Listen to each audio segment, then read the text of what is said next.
एक बार भी पैसा मिला नहीं आपको? नहीं, सिर्फ बांड के बदले बांड ही मिलता बांड गया? मिला, लड़की का शादी था उसमें भी नहीं मिला। आवश्यकता पड़ने पर 1 रुपए किसी को दिया नहीं गया। कितना रिक्वेस्ट किए तो एजेंट साहब कह रहे 6.25 साल में डाल दीजिए, फायदा होगा। न शो कर रहा है बांड हमारा, एजेंट सुन नहीं रहा है, एजेंट तो पैसा पाकर मजा ले रहा है। बांड फिर 6 साल पूरा हो गया, फिर पैसा फिर मतलब कुछ मिला नहीं है। और डाटा लेकर के मैं जब वहां गया तो कहे कि ये उपलब्ध नहीं है। सबसे बड़ा सवाल ये हो जाता है कि आखिर में ये सहारा का पैसा कब मिलेगा।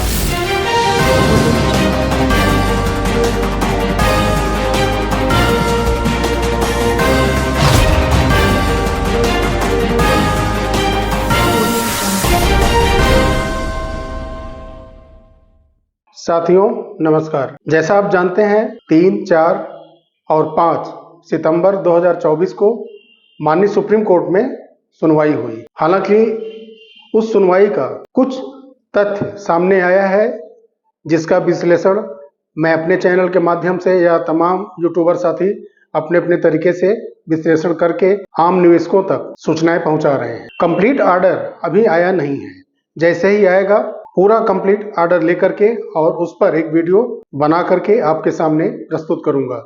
साथियों, आज मैं कुछ निवेशक से बात करना चाहता हूं और इसके लिए मैं जा रहा हूं और उनसे मैं कुछ बात करूंगा और मैं उनकी राय जानना चाहूंगा कि जो बॉन्ड वो लेकर के अपने पास रखे हैं वो कितनी उम्मीद रखते हैं, कितना भरोसा करते हैं सहारा पर कि वो पैसा मिल पाएगा कि नहीं मिल पाएगा। सहारा ने उनके साथ क्या किया या सहारा के एजेंट लोगों ने जब उनके बॉन्ड को कन्वर्जन के लिए मांगा या कहा, तो कुछ चर्चा करेंगे उनसे कि क्या हुआ, कैसे हुआ, किसी को कैश में मैच्योरिटी हुआ कि नहीं हुआ। तो जो लोग मिलते हैं उनसे हम कुछ बात करते हैं। ये सहारा के कुछ निवेशक हैं हमारे पास जो 2012 के आसपास से सहारा रियल इस्टेट और सहारा हाउसिंग का बॉन्ड लिए थे और इनका बॉन्ड 2015 किसी का 2018 में बॉन्ड एजेंट के द्वारा लिया गया और फिर उसके बाद उसको बदल करके सहारा मल्टीपर्पज़ सोसाइटी में या सहारा गोल्डन में, सहारा क्रेडिट कोऑपरेटिव में कन्वर्जन करके बॉन्ड थमा दिया गया। और ये रोज़मर्रा काम करके, मजदूरी मेहनत करके, फुटपाथ पे दुकान लगा करके कमाने वाले लोग हैं और इनका लाखों रुपया सहारा लेकर के बैठा हुआ है। बॉन्ड बदल के दे दिया है और सुप्रीम कोर्ट के अंदर बोलता है कि मैंने सहारा निवेशक को 2-3 बार पैसा दे दिया है, मैं कितनी बार पैसा दूंगा। आइए इन्हीं से बात करते हैं और पूछते हैं कि इन्होंने कब बॉन्ड पहला लिया था और फिर उसके बाद एजेंट द्वारा कब बॉन्ड बदला गया। आपने कब सहारा से ये बॉन्ड लिया था? ये कम से कम तीसरा बार हो गया हमारा फिक्स होते। यानी कि एक बार भी पैसा मिला नहीं आपको? नहीं, सिर्फ बॉन्ड के बदले बांड ही मिलता बांड गया? मिला, लड़की का शादी था उसमें भी नहीं मिला। कितना रिक्वेस्ट किए तो एजेंट साहब कह रहे 6.25 साल में डाल दीजिए, फायदा होगा। है ये तो हाल है। आप देखिए ये समाधि है, न शो कर रहा है बांड हमारा, एजेंट सुन नहीं रहा है, एजेंट तो पैसा पाकर मजा ले रहा है। ये 60-65 साल की धीरे धीरे उम्र हो चुकी है भैया का और ये 3 बार इनका जो है बॉन्ड सिर्फ बदला गया और बेटी की शादी और बेटों की पढ़ाई के लिए इन्होंने पैसा जमा किया था और इनका सिर्फ और सिर्फ 3 बार बॉन्ड ही पलट करके बदल के दिया गया एजेंट के द्वारा और एक बार भी इनको मैच्योरिटी का रकम इनके हाथ में कैश के रूप में नहीं मिला। 5 बॉन्ड है, एक और 5 बॉन्ड है, लाखों रुपया इनका जमा है। 2 बॉन्ड। आप बताइए अपनी समस्या, आपका बॉन्ड कब से जमा है और आपको कभी कैश मिला है कि नहीं मिला है? 2 बार का फिक्स हुआ, एक बार किए फिर दोबारा तो उसको दोबारा कर दिए। हम मांगे फिर नहीं कर दीजिए, हम बाद में हो जाएगा। तो हम नहीं, आप लड़कों को शादी करना, सब दिया पढ़ाना लिखाना है उसको कर दिए। क्या ठीक है, रहने दीजिए, बाद में हो जाएगा। तो इसीलिए जबरी कर दिए। कितना बरस हो गया आपको बॉन्ड जो है सहारा से लिए हुए? बॉन्ड फिर 6 साल पूरा हो गया, फिर पैसा फिर मतलब कुछ मिला नहीं। अभी एजेंट करें कि मिला कहाँ मिला, अभी एक बार पैसा नहीं मिला हम लोग को। 7-8 लोग है लोग। ऑडियो की समस्या कुछ आपको मिल सकती है, लेकिन इनका कहना है कि 6 साल के अंदर इन्होंने पैसा जमा किया और बांड इनके पास है, और जो बांड इनके पास है, ब्रांच का ये कहना है कि ये हमारे पास डाटा है ही नहीं, और ये लोकल ब्रांच में गए भी थे कई बार, और इनको जो है कैश देने की बजाय इनका भी बांड कन्वर्जन किया गया है। आइए इनसे बात करते हैं। आप बताइए, आपके पास जो बांड है ये आपने कब लिया था और कितने वर्ष से आपको ये पैसा के लिए झेला रहे हैं सहारा के लोग? 2007 में मैंने ये बांड लिया था और पूरा होने के बाद इसको फिर से पुनः पलटी करा दिया गया। आवश्यकता पड़ने पर 1 रुपये किसी को दिया नहीं गया, और डाटा लेकर के मैं जब वहाँ गया तो कहे कि ये उपलब्ध नहीं है, आपका कहीं भी डॉक्यूमेंट कंप्लीट नहीं है। आप सुनिए, जो डेफिशिएंसी एरर आया है सीआरसीएस के पोर्टल पे, आप देख रहे हैं, ऑफिस में जाने के बाद ये डाटा मौजूद नहीं है।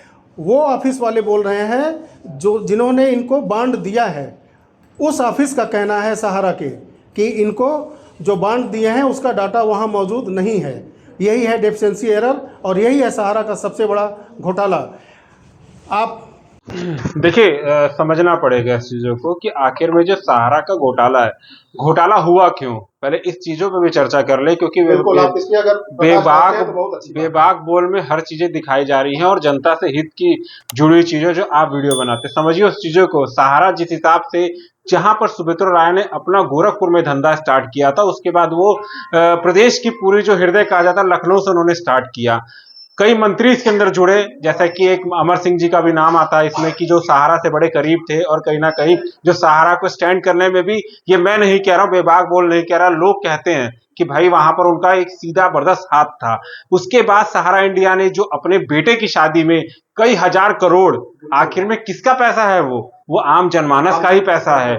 आखिर में जिस हिसाब से हम और आम जनमानस भारत का धक्के खा रहा है, चाहे सहारा की सबसे बड़ी बात समझिए, ऑफिसेस थे वो क्लोज होते नजर आ रहे हैं, माननीय न्यायालय का निर्णय का इंतजार पूरे भारत को है, लेकिन आखिर में ये बॉन्ड एक कचरा बन के रह गया।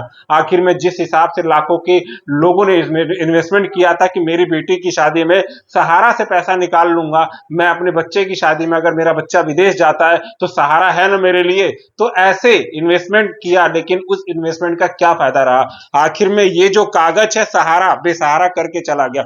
दूसरी बात, सबसे बड़ी बात ये हो जाती है कि सहारा ने जो फाइनेंस की कमर तोड़ी भारत में, उसके बाद से कोई विश्वास करने को राजी नहीं है, चाहे वो फाइनेंस सेक्टर हो, चाहे तमाम जितने सेक्टर्स हो। LIC अपना जो है कहीं ना कहीं लेके चल रहा है, लेकिन जिस हिसाब से सहारा में कई हजार करोड़, उससे पहले सबसे बड़ी बात समझने की कोशिश करिए, सहारा ने जो प्लानिंग की थी वो कहीं ना कहीं सफल होते हुए उनको नजर आ रहा है। अपने बेटे और बेटियों का जितने लोग हैं सब विदेशों में उन्होंने सेट किया, उसके बाद अपने आप को सीधा दिवालिया घोषित करने का ऐसा जानकारी प्राप्त हो रही है कि बताया गया।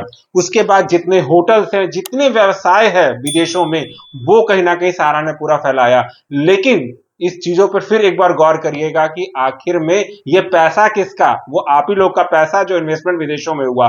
तो उस पर अमित शाह जो गृह मंत्री हैं वो कहीं ना कहीं कहते हुए जरूर नजर आ रहे हैं कि 2027 में सहारा का पैसा हर किसी को मिलेगा, लेकिन कहीं ये भी तो नहीं है कि भारतीय जनता पार्टी का एक लॉलीपॉप है कि आखिर में 27 का चुनाव है, उससे पहले हम अगर ये रूमर फैलाएं या ये चीज कहें तो जनमानस जो है उनके कहीं ना कहीं आकर्षित होते हुए नजर आए।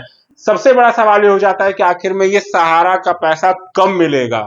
सबसे बड़ी बात, नेता मंत्री तो कह रहे हैं कि आखिर में 27 में जब है तो कहीं ना कहीं मिलता नजर आएगा। एजेंट हैं, एजेंट को भी ऊपर से कन्वर्जन करने का आदेश था, जितने अधिकारी बैठे थे, और मैंने इस चीजों को बहुत गहन अध्ययन के साथ में इस चीज को कहता हुआ नजर आ रहा हूं कि अधिकारियों को कन्वर्जन करिए, क्यू शॉप में पैसा डालिए। वो पैसा आपका था, लेकिन सहारा जो है वो कहीं ना कहीं बेसहारा करके चला गया। लेकिन न्यायालय पर जनमानस को पूरा विश्वास है, जो न्यायालय का निर्णय होगा वो देश के सामने होगा। जी बिल्कुल, आपने देखा कुछ सहारा निवेशक हैं जिनकी आप बीती है, जो रोजमर्रा का जीवन जो व्यतीत करते हैं, फुटपाथ पे कमाई करते हैं, और उनमें से घर का खर्च कुछ काटने के बाद जो पैसा बचता था वो सहारा में जमा करते थे, और सहारा ने उनको ऐसा लूटा है कि सिर्फ एक कागज़ का टुकड़ा थमा करके, जो किसी काम का नहीं है इस समय। और माननीय अमित शाह जी 2024 चुनाव के ठीक पहले चुनावी मंच से बोलते हैं कि मैं सहारा में जमा हुआ पाई पाई पैसा सबका मैं वापस करूंगा। लेकिन चुनाव बीतने के बाद उनके मंत्रालय के लोग, वित्त मंत्रालय के लोग ये बोलते हैं कि मामला सुप्रीम कोर्ट में है, सुप्रीम कोर्ट के रिटायर्ड जज इस केस को देख रहे हैं और कोर्ट के अंदर सुनवाई कौन सा होता है 2012 से जो चला आ रहा है सहारा सेबी का कोर्ट ऑफ कंटेम्प्ट का, वो चल रहा है। जो सहारा ने फर्जी तरीके से बांड आम निवेशक को दे करके लूटा है उस पर कब सुनवाई होगी, उनका पेमेंट कब होगा?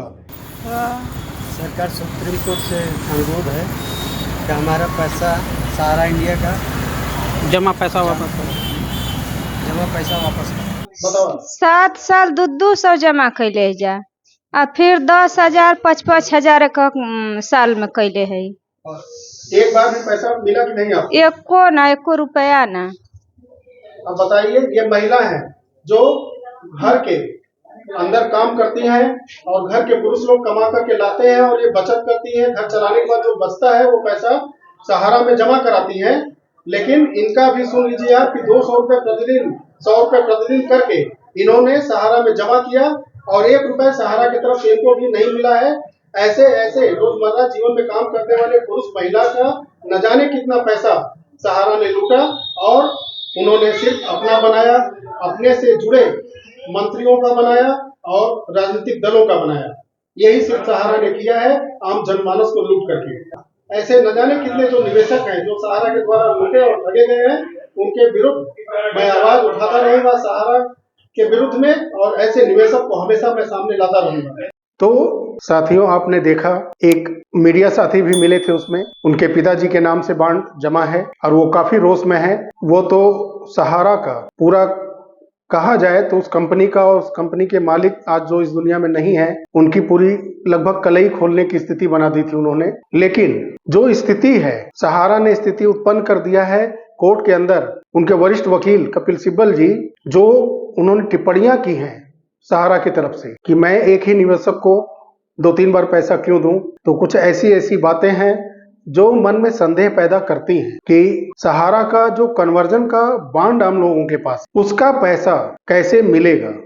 क्योंकि जो पैसा सहारा का सेबी के पास जमा है या जो 10,000 करोड़ रुपए जमा करना है, वो तो सहारा रियल एस्टेट और सहारा हाउसिंग का पैसा जो बकाया है वो जमा किया जा रहा है। सहारा का कहना है, जो आप जानते हैं, मैं बोल चुका हूं कि मैं 95% पैसा निवेशक को वापस कर चुका हूं और एक ही निवेशक को 2-3 बार पैसा मैं क्यों दूं। तो जो बांड हम लोग के पास, हमारे निवेशक के पास जो है, उस बांड का क्या होगा, ये माननीय सुप्रीम कोर्ट को सुनना पड़ेगा, समझना पड़ेगा, क्योंकि मीडिया के माध्यम से उनके तक भी आवाज पहुंचती होगी। और सरकार भली भांति जानती है, क्योंकि डिफेंस एरर इसी वजह से आया है, क्योंकि ये सब बांड, इनका डाटा वहां नहीं है।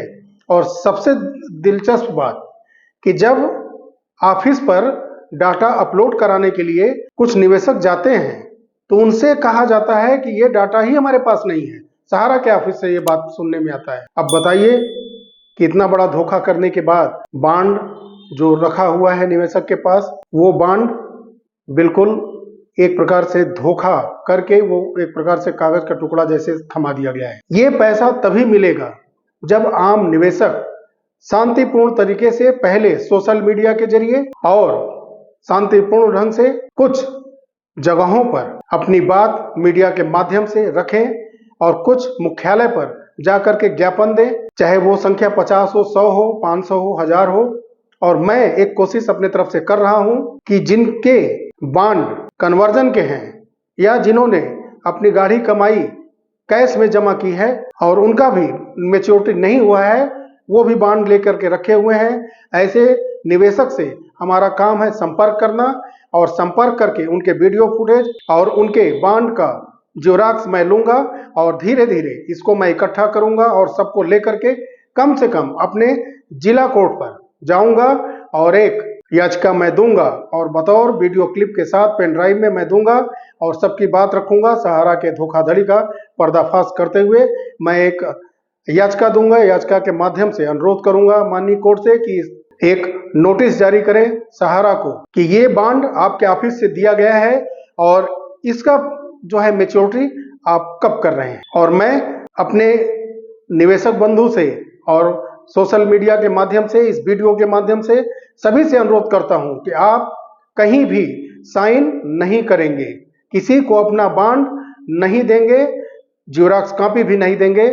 जो भी हो आपके सामने हो। कोर्ट में अगर किसी को लेकर के जाता हूं तो जो भी होगा कोर्ट के सामने होगा, माननीय जज के सामने होगा। मैं एक बार फिर से कहूंगा कि आप लोग किसी के बहकावे में नहीं आए, किसी भी सादे पन्ने पर या किसी फॉर्म पर आप साइन नहीं करेंगे, नहीं तो आप कन्वर्जन के शिकार होंगे। कुछ निवेशक से साइन कराया गया है पिछले 2-3 महीने के अंदर। अब देखिए उनका क्या होता है। हालांकि बॉन्ड उनके पास है, तो बॉन्ड है तो आपकी ताकत बॉन्ड ही है। बॉन्ड लेकर के आप तैयार रहिए। जो हमारे लोकल के हैं, लोकल क्षेत्र के हैं, वो हमारे ऑफिस पर आए या मैं उनके द्वार पे खुद आऊंगा। आप फोन करें, मैं आपका वीडियो क्लिप बनाऊंगा और वो माननीय कोर्ट के सामने पेश करूंगा कि ये धोखा सहारा ने किया है। आप सहारा की प्रॉपर्टी बेचिए और सेबी के अंदर जो पैसा जमा है वो पैसा किसी भी तरीके से मिला करके सारे निवेशकों का पैसा पाई वापस कराएं। सरकार सिर्फ बोल रही है, सरकार कर नहीं रही है, लेकिन माननीय कोर्ट से अनुरोध किया जाएगा कि सभी लोगों का पैसा वापस किया जाए। साथियों, इस वीडियो में इतना ही। वीडियो अच्छा लगा हो तो लाइक करिएगा, ज़्यादा से ज़्यादा लोगों को शेयर करिए ताकि ये वीडियो ज़्यादा से ज़्यादा लोगों के पास पहुँचे और वो जुड़े और सहयोग करें अपना पैसा निकालने के लिए। और किसी का 1 रुपए नहीं लगेगा किसी काम के लिए। जो भी होगा वो मैं स्वयं वहन करूंगा। किसी से 1 रुपए, चाहे वो कोर्ट में भी जाना होगा, वकील को देना होगा, वो हम करेंगे। किसी को 1 रुपए कहीं खर्च करना नहीं है। इस वीडियो को आप ज्यादा से ज्यादा शेयर करें ताकि सभी लोग जागरूक हों और जुड़ें। चैनल पे आप अगर नए हैं तो चैनल को सब्सक्राइब करिए, बेल आइकन को प्रेस करिए ताकि आने वाले वीडियोज की सूचना आप तक पहुंचती रहे। मिलते हैं बहुत जल्द अगले वीडियो में, तब तक के लिए नमस्कार। जय हिंद, जय भारत, वंदे मातरम।